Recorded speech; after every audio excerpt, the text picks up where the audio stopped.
Contrariando as estatísticas, vence o Corinthians por 1 a 0 o Atlético Paranaense na Arena da Baixada. O Coringão ganhou fora de casa, tem ganhado com mais frequência do que a gente está acostumado. Então, se você é novo ou nova no canal, se inscreve aqui embaixo. E é lógico que você é novo ou nova porque eu criei esse canal hoje, então não tem nem como você conhecer o canal há mais tempo que isso. Então deixa seu like, contribui pro canal, engaja de alguma forma, é muito importante para que o canal cresça. Aqui eu vou falar muito de Coringão, fazer pós-jogo, quando der, quando não der também não vou fazer, vou sumir, vou ficar 6 meses sem gravar vídeo e tal. Não esperem nada desse canal. Aqui esse canal é único e exclusivamente feito pra gente falar merda, groselhar, dar opinião, dar pitaco e zero intenção com isso. Fechou? Então, chega junto pro vídeo, vamos falar muito sobre esse Corinthians 1, Atlético Paranaense 0 lá na Arena da Baixada, rapaziada. O jogo começou de uma forma meio insana, meio que ninguém entendia o que estava acontecendo. Logo no começo do jogo, aquele Viveiros, que é muito ruim atacante do Atlético Paranaense, teve umas 2 chances que ele deitou e rolou pra cima do Gustavo Henrique e do Matheus Bidu no canto esquerdo da defesa do Corinthians. Nem ele sabe o que ele fez e como ele fez, mas ele chegou com perigo 2 vezes logo no começo do jogo. E, meu, com 10, 12 minutos já tinha um pênalti a favor dos caras e mais uma bola que ele saiu meio brigando, meio trepidando, meio balançando ali no meio dos 3. O Matheus Bidu foi meio infeliz ali, deu um bote que não precisava, deu aquela forçada de perna, sabendo que o Viveiros ia dar uma segurada. O Viveiros foi malandro, assim que ele sentiu o toque, ele se jogou. E aí eu acho que já existia um motivo pra ficar meio puto com o Matheus Bidu. Obviamente vem numa regularidade, numa crescente muito grande, eu acho que isso é incontestável, mas tem algumas coisas que não dá pra gente falhar, principalmente num jogo sem pressão, sem clima hostil. O jogo, a torcida era exclusivamente formada por mulheres, crianças e idosos, então não tinha nem clima hostil, não tinha caldeirão, não tinha nada. O jogo tava relativamente tranquilo e com 10, 15 minutos o Corinthians parecia que já tinha perdido um pouco o controle da situação. Fez um pênalti besta, o Matheus Bidu perdeu a cabeça com um pênalti que ele sabe que ele fez, foi infantil. E na terceira rodada do Campeonato Brasileiro, jogando para pouquíssimas pessoas, fora de casa, o Matheus Bidu perdeu a cabeça e tomou um amarelo por reclamação. Isso não pode acontecer, rapaziada. Não pode acontecer. Começo de campeonato, cabeça no lugar. E eu não vou nem falar do Mateuzinho. O Mateuzinho, a vontade de fazer merda que ele tem é uma coisa inacreditável. Caralho, precisa. Precisa. Aí você fala, caralho, Pedro, mas tá no começo do ano. Porra, dá um desconto e tal. Pô, mas no começo do ano eles já estão perdendo a linha assim, quando chegaram lá, quando for afunilando os campeonatos, o que vai acontecer?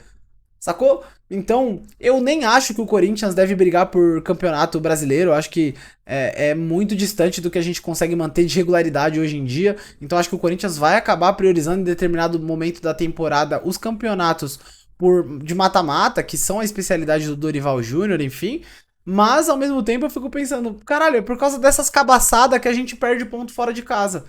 Hoje a gente não precisava das rateadas que a gente deu, hoje a gente não precisava recuar o time como o senhor Dorival recuou no segundo tempo. É uma série de fatores que fez a gente correr atrás do resultado e quase se fuder em 24 e em 25 também. Se tivesse mais umas 2 ou 3 rodadas, a gente brigaria pra não cair em 2025 também. Então é importante ressaltar de que tudo bem, uma vez ou outra, um esporádico ou outro, a gente, beleza, releva. Mas acontece com mais frequência do que era pra acontecer. Então fica aqui o meu ponto de atenção. O jogo começou de forma maluca, teve um pênalti e graças a Deus o batedor do Atlético Paranaense é horroroso, é muito ruim. Aliás, esse time inteiro do Atlético Paranaense é péssimo. Eu não sei como subiu pra primeira divisão, sendo bem sincero. Se bem que até o meio do segundo turno, acho que o Atlético Paranaense nem tava perto de subir. Teve uma arrancada lá no final e conseguiu subir. Tipo assim, o principal jogador dos caras é o Mendonça, Speed Mendonça, assim, aquele mesmo. Então assim, Viveiros ruim, Mendonça ruim, tem um ou outro que se salva, um zagueiro ali que teve uma boa atuação e só, rapaziada, não tem muito o que ressaltar no time do Atlético Paranaense. Então o jogo começou assim, meio maluco, com Bidu e Mateuzinho, os dois laterais, praticamente já começando o jogo amarelados e o pior de tudo, por reclamação. Não foi por uma falta tática, não foi por matar um contra-ataque, não foi em prol do jogo do Corinthians, foi por reclamação. Não pode acontecer numa terceira rodada de Brasileiro como aconteceu. Fechou? E aí eu acho que merece um parênteses aqui esse vídeo, o gramado. Caralho, a CBF precisa resolver isso. Não sei como, não sou engenheiro de obra pronta, mas a CBF precisa resolver isso. Não dá para o produto Campeonato Brasileiro, não dá para as principais ligas do mundo olharem para o Brasil de frente, de igual para igual, com o Campeonato Brasileiro entregando jogos, partidas grandes nesses gramados. E aqui, cara, falando até esteticamente mesmo, o produto fica feio. Não, você não imagina os melhores momentos desse jogo passando na Holanda pra galera que é fã do Memphis e tá acompanhando o Memphis no Corinthians assistindo num gramado que é 40% preto de borracha de society. Sacou? Não dá. Esteticamente é feio. E eu não vou nem entrar na seara de lesões, eu não vou entrar nem na discussão de lesões. Eu acho que o volume de lesões já foi comprovadamente mostrado que é parecido a quantidade de lesões. Não tem muitas lesões a mais em gramados sintéticos do que em gramados naturais. Isso já foi comprovadamente desmascarado. Mas acontece que as lesões em gramados sintéticos tendem a ser mais graves do que as lesões em gramados naturais.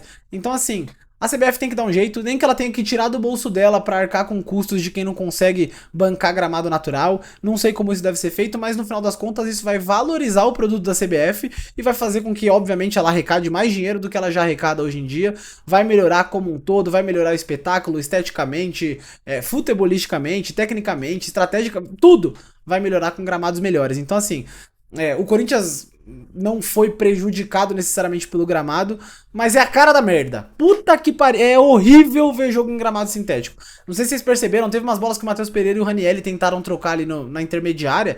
E às vezes eles davam uma bola mais curta e a bola corria mais do que parecia que eles estavam esperando. E às vezes era o contrário, eles davam uma bola um pouco mais forte, a bola dava uma travada, dava uma quicada e ficava pro zagueiro. Algumas inversões também rasteiras que, enfim, também não dá pra acontecer. Tecnicamente a gente precisa limitar isso, mas do ponto de vista do gramado é muito prejudicial. Enfim, o seu juiz também merece um capítulo. Acho que ele picotou o jogo mais do que precisava. Em alguns momentos ele quis aparecer mais do que os jogadores. Ali no próprio amarelo pro Mateuzinho, acho que dava pra ele ter dado uma segurada, porque ele já tinha amarelado o Bidu. Não acho que tenha sido absurdo. Assim como acho que a não expulsão do jogador naquela entrada do Memphis ok, a gente querendo ou não, né? Então, se ele tivesse expulsado, se o VAR tivesse chamado e tivesse expulsado, acho que seria bem expulso, mas entendo também a não chamada do VAR, porque o juiz viu a jogada relativamente de perto, enfim, acho que é ok. Se o Corinthians tivesse perdido, eu estaria aqui reclamando indignado? Muito provavelmente. Mas, de novo, esse canal é pra falar merda e às vezes tem uma pitada de lucidez. Então, eu acho que a entrada no Memphis não foi pra vermelho. Na verdade, ela foi, mas é aceitável não dar o vermelho. Então, eu acho que segue o jogo. Isso não fez o Corinthians ser prejudicado ou alguma coisa do tipo. Não roubaram o Corinthians. E aqui eu preciso fazer, rapaziada, 2 disclaimers, outros 2 parênteses agora sobre jogadores. E aí eu tenho um ponto negativo e um ponto positivo. Vou começar pelo ponto negativo. Rapaziada, jogar com o Vitinho é jogar com um a menos. Jogar com o Vitinho é jogar com um a menos. O cara.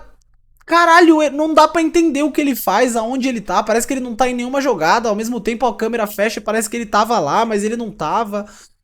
Eu acho que o problema não é nem falta de entrega, falta de garra, falta de vontade. Mas se é isso que ele tem pra entregar, ele tem muito pouco.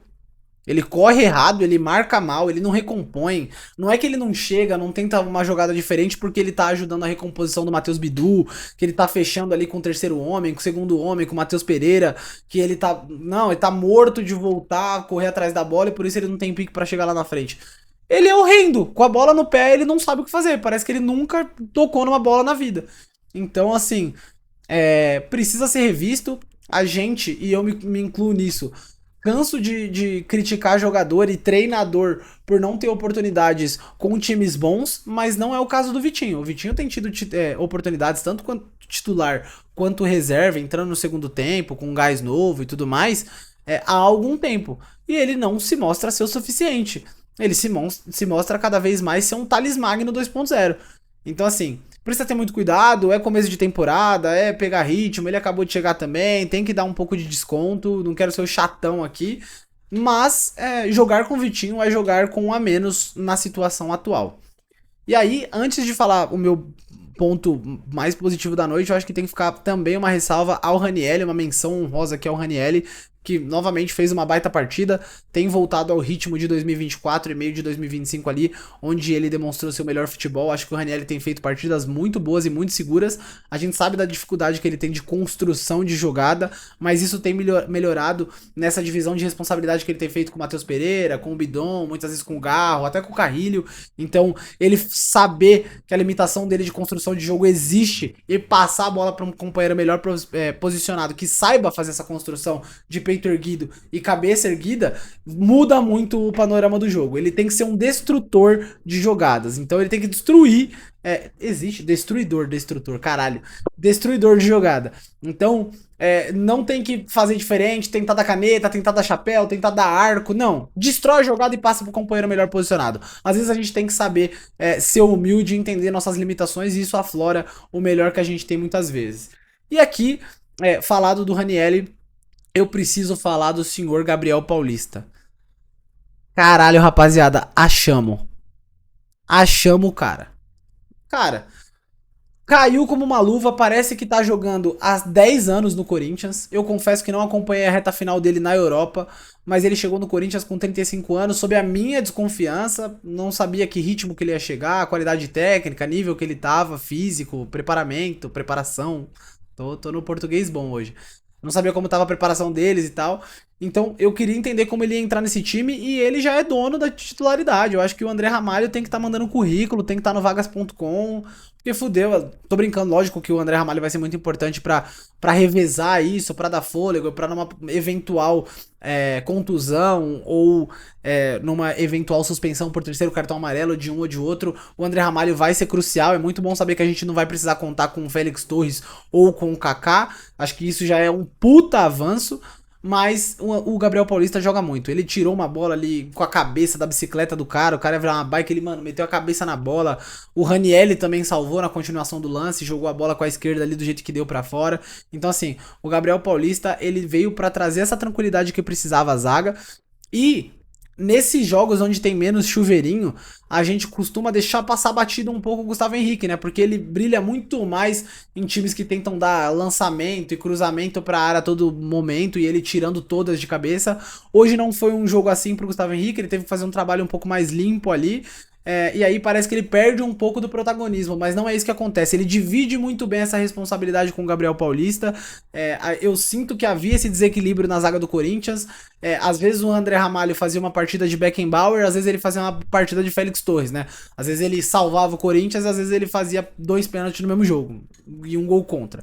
Então, não sabia o que esperar do André Ramalho, nunca me passou 100% de confiança. Sempre foi uma sensação muito de tipo, porra, tá bom ali pra quebrar um galho, mas a gente precisa de mais.